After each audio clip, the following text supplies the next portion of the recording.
ৰাতিপুৱাৰ পৰা যে ইমান বেছি বৰষুণ লগতে বিজুলী ঢেৰেকণি মোৰ গাটো আজি ভাল নাছিলে সেইকাৰণে মই স্কুললৈ নগ'লোঁ পিছে ভালেই হ'লে বৰষুণত যে ওলাবও মন নাযায় আৰু এয়া দেখিছেনে আমাৰ এখেত ৰাতিপুৱা 5টা মানতে শুই উঠে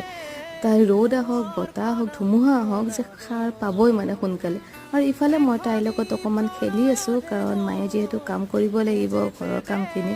আৰু তেতিয়ালে মায়ে ব্ৰেকফাষ্টো ৰেডি কৰিলে আৰু আজি খালোঁ আমি খোলা চাপৰি পিঠাগুড়িৰে যে বনায় এই পিঠাটোৰ কথাই কৈছোঁ চব জেগাতে এই পিঠাটোক বেলেগ বেলেগ নামেৰে জনা যায় আপোনালোকৰ ফালে কি কয় বাৰু ক'বচোন খাই মেলি উঠি মই